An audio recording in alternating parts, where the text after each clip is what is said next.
Okay, we're here today with Melissa and Isaiah, a young married couple with three boys, and they're the typical millennial family. I guess I don't know if typical is three boys, but these guys are millennials with kids and churchgoers. Both of you guys were raised in church, right? Mhm. Yes. Yep. Yep. And so now you're carrying that on with your boys. And so I wanted to take a little time and learn some about your experience. And I guess you could say you're members of a local church. Yeah.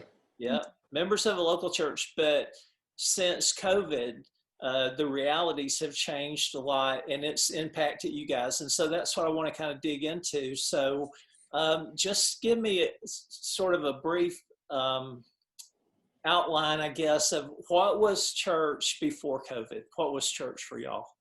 I mean, Sunday mornings, loading everybody up, trying to also hit a time that we weren't overlapping nap time, because then it was more stressful and we were getting called to get our kids out of the nursery or the preschool area. So Yeah. I mean, and to frame it, I mean, our kids are young. I mean, we have a 6-month-old baby, 2-year-old, and a just turned 4-year-old. So before COVID, I mean, it was stressful. It was trying to make sure that we were hitting all those times. It didn't overlap with anything, and then any disruption would really cause us to either have to just delay or try to figure out some church in like a different way, because, I mean, it was hard to do with all the boys.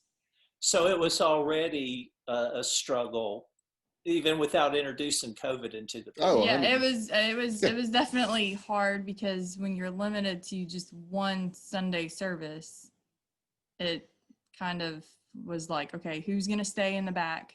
Which parent's going to leave this week? So it was like we were starting to have to alternate who was getting to sit in the service and who was having to go get the phone calls from the nursery. So because yeah. and because when they're that young and it overlaps like a meal or a nap, it kind of got difficult. And we were trying to find somewhere that had like a really early service that we could. Yeah, and we found go. ourselves also just like almost one of us having to leave in the middle of a service and almost go walk hallways, it's different things like that. So it was like we would go, and really only one of us was actually getting to be a part of anything, because it was so much demand on just the childcare side of stuff that it was difficult for both of us to actually sit and watch a service. Gotcha. And then the first of this year, COVID happens, and I guess your church, like every church, at some point they kind of shut down. How did that go? It shut down, and I think it took probably a month before. It might have actually been a little longer than a month before they found a groove with getting it online somehow. It took a while, and then it wasn't consistently working, the technology side of it. And so there were weeks where, hey, we're not going to see it today. So that is. Yeah, I mean, they had it was, like everybody, it was a shutdown, it was a quick shutdown, and I don't think anybody was expecting it, but they had nothing in place as far as digital side that we could access. And so they very quickly were trying to do Facebook Lives.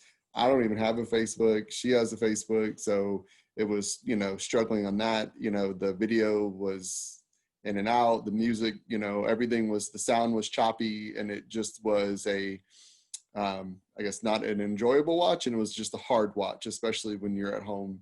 And the only way we had access to it was like on a laptop. So we were having to try to huddle around a laptop when we were doing some of this stuff.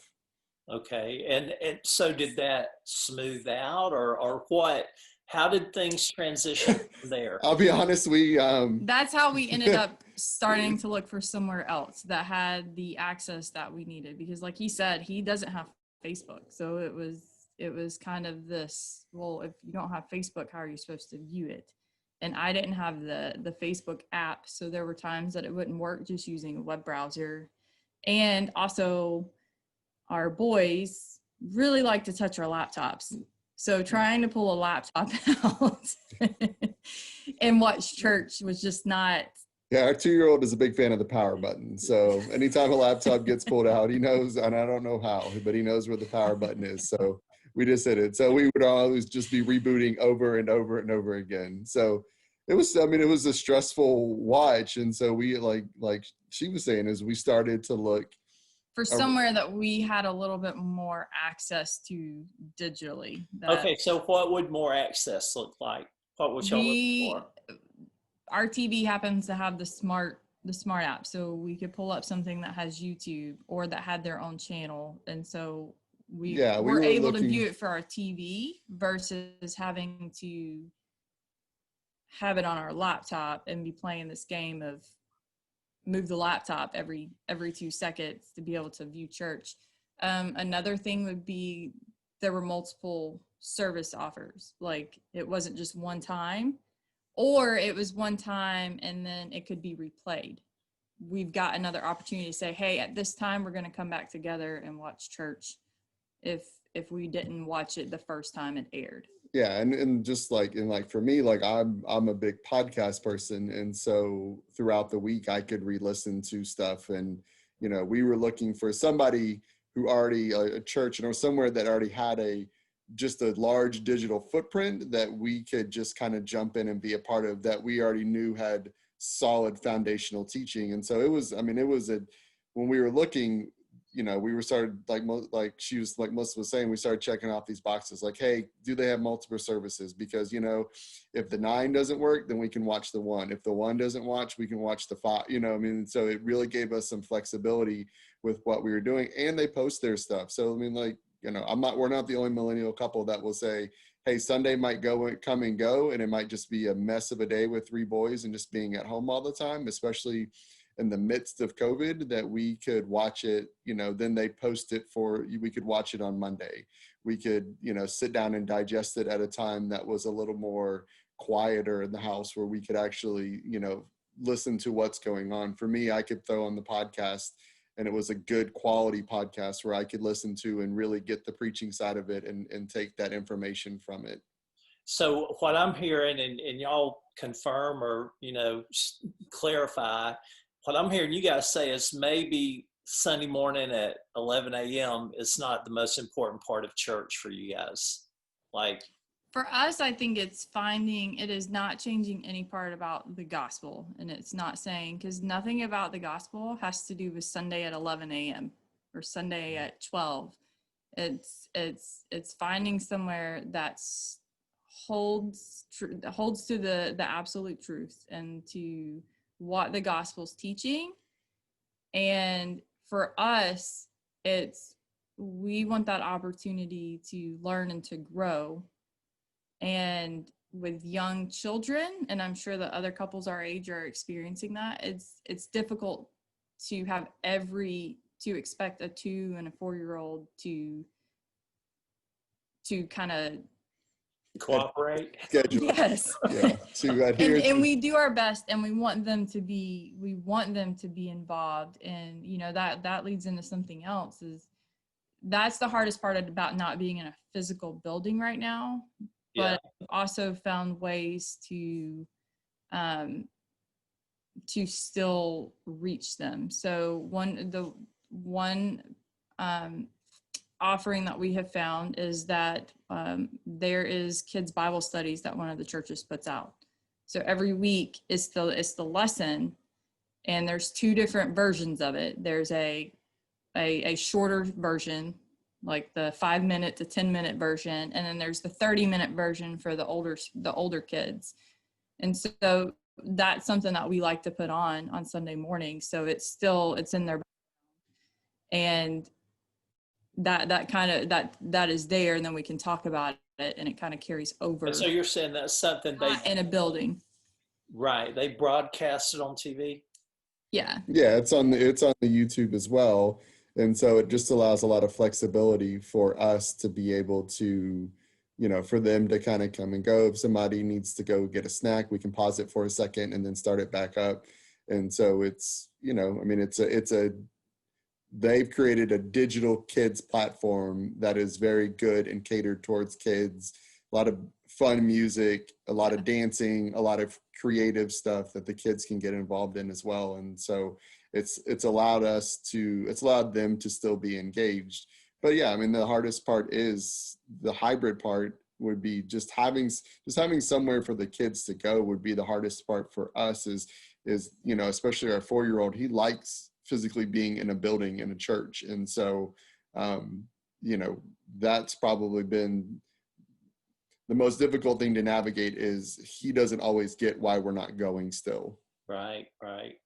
Okay, so let's follow your storyline. So you're at a church. It's already a challenge with 3 boys. Anybody can understand that. Then COVID hits and everybody's scrambling to get things online. Whether you want to be in a building or not, you can't be in a building.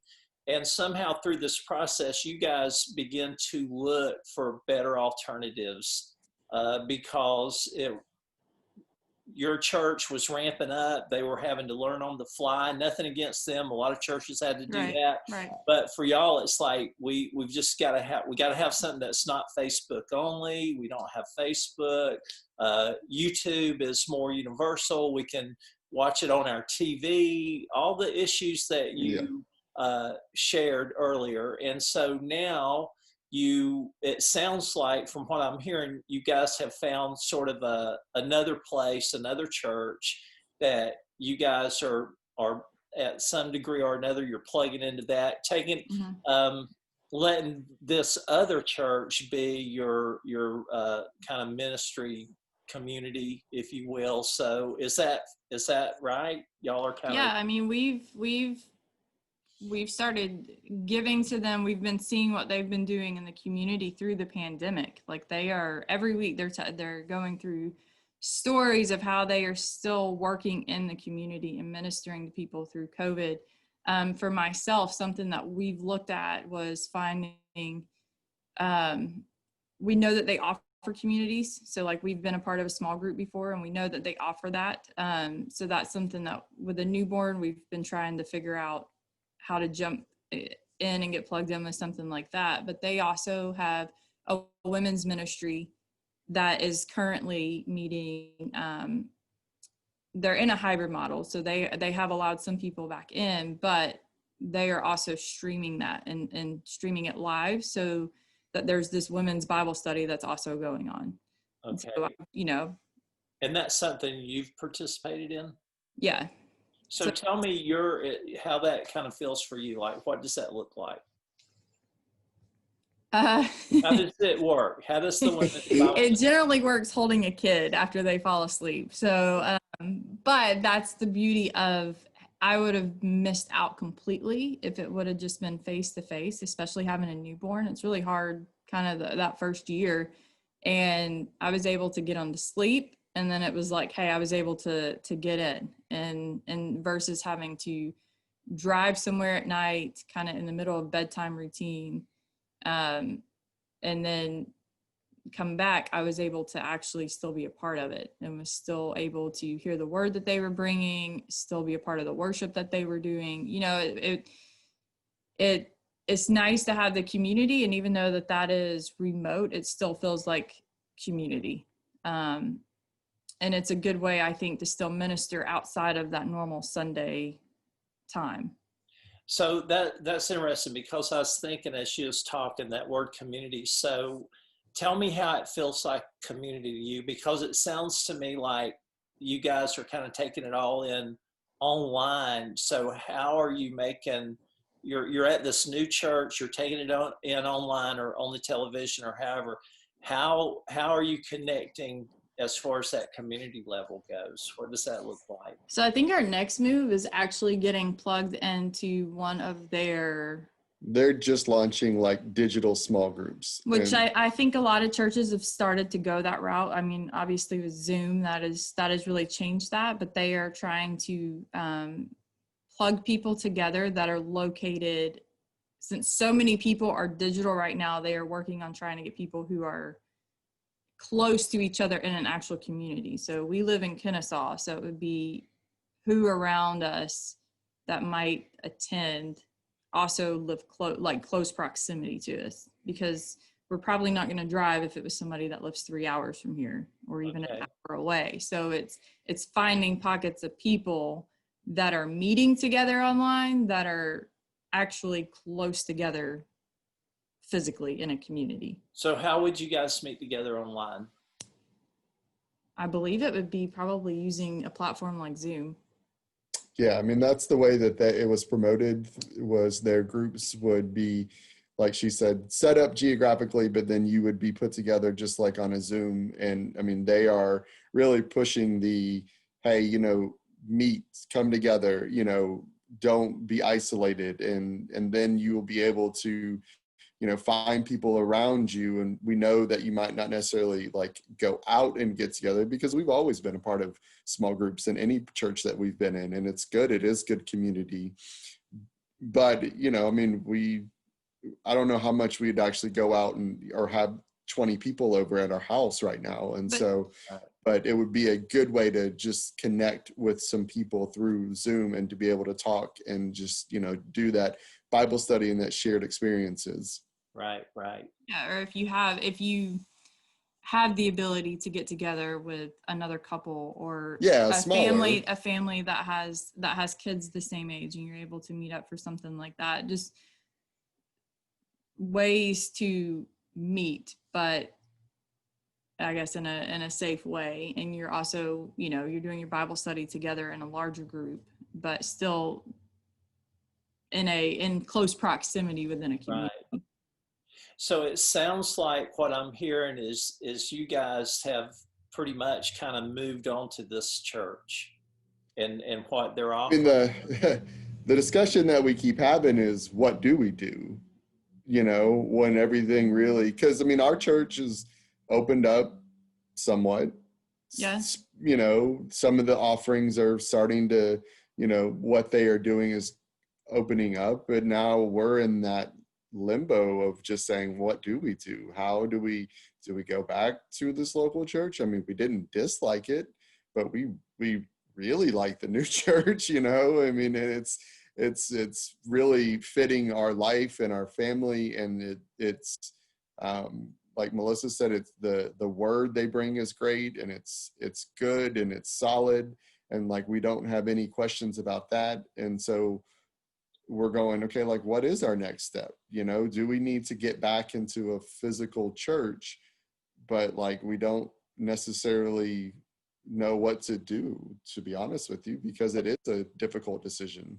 Yeah. Okay. So let's kind of do a speed round here. Okay. And I want to hear y'all's pros and cons, what y'all are wrestling back and forth as to, do we go back? Do we go forward? You know, what are those pros and cons that y'all are talking about? I think our number one thing is the boys. We've just never really been settled with where the boys are.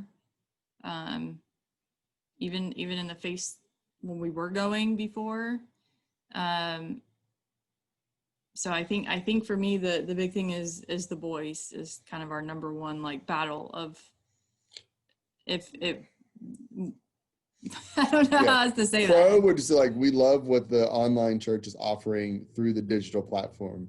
The con would be like, we still feel like they could get more from a face-to-face, having someone teach and be with them and creating a community at their age of just people and friends around them. So, you know, because they're watching the YouTubes and they're doing this stuff, but it's like, I mean, we don't know how much they're always getting, and we do our best to kind of communicate across and do some things for them. But it's just like, you know, what the pro is be like, man, we really like what the online church is doing, but the con is we also would love a little more community for them as far as just for the boys. For the boys. So they can't pick up a phone and call a friend. So it's kind of right. You know, that's much different than if we were to have friends we can't see. We can still try to call and do other things to continue that friendship. So I mean, and the pro for us for the online church is the flexibility. I mean, it's huge. I mean, it's so huge. They offer multiple services all throughout Sunday. And then, like we said, they repost and they put stuff up almost immediately Monday morning. So it's accessible. It's, I mean, in a good way, it's good. You're not watching a grainy film of a, church that you can't really see or hear anybody. And it allows us to be able to still, really during COVID, it allowed us to still attend church when we felt like we didn't know what we were going to do. And so we've really enjoyed that aspect of it. And the con for us still would be that we like community. Now it's a little easier for us to meet some people through Zoom and to probably join a group, but it's still difficult to kind of get to know people through a Zoom link all the time. Okay, so let me ask y'all to do this. I appreciate your time, and so we'll do this one last thing. I want you, based on everything you've experienced over the last year, I want you to describe to me the perfect church, if you could find it. Okay. I'll let her go first, and then we'll see how much I might just say agreed, or we might just have a whole new onslaught of things. So I think we both would agree that the teaching has to be solid. I know that there's a lot of churches that if you start diving into their foundation, it's like, whoa, wait a second, that's kind of questionable. So I think for us, that's always the number one thing. Being able to worship, just feeling free to worship, and it not being like uniform. Does that make sense? Yeah. For me, it would be like we just said, flexibility, multiple services, online and in person, so that if we as a family can go, we can go. But if we have a sick kid on a Sunday and it's hard to get out that day, that we have the flexibility to watch it online. The church we have now is live. It's a live stream, good quality YouTube. You see the people worshiping inside and everything. And so I feel like we're getting the same experiences as if we were in that building when we're watching it here. So, and like we said, they offer so many. So for me, a part of it would just be flexibility as far as the times go. And then, have a good digital presence where we could join in as well when we're not able to, or if we were traveling, just there's so many reasons why people, I think of my like people in our circle who travel, like, if you had a church that had a good digital presence, you could also still be a part of it while you're not even here. A good kids ministry, I think, would be, just because we do have young kids, that's something we want them to be able to grow up with. For us, those community groups, when you do get into larger churches, they don't always have Sunday school, but they offer a community group, and having something like that where you can get plugged in with people around you. Another thing that we both agree on is a church that you not only give to, but one that you give and you see their work that they're doing in the community. The way they are, I think, with where we are today in the world, I think the people around that are unchurched need tangible ways to be ministered to. And especially with COVID now, there's been a lot of people affected by that. And so a church that is continuously ministering to the community that it's in and living out the hands and feet of Jesus. So I think it's kind of all of that together. And with COVID, we've had to move that into like the digital part. But, we would want that even if we were not experiencing COVID either. Right. When you come out, when COVID's a past thing, you still want everything you described. You want somewhere that you can grow and serve with. That's always been our two things. A place we can have community and grow with, but a place where you can also serve the community that you live in. Awesome. Hey, listen, guys, I want to thank y'all for the time and for just a great explanation of really, I think, most millennials where they're at. And I hope that you guys find those answers. I'm going to be praying with you, and that ultimately, you're going to be able to figure out which way to go. I know y'all are like right in the middle of it. Maybe I can follow up with y'all in a few months. And we can get back together and see where y'all landed. But anyway, All right, thank you so much. I appreciate your time. Thank you. And just everything you shared with us. It's going to help us so much. Thanks. All right. Thank Thank you. you. Yeah. Bye.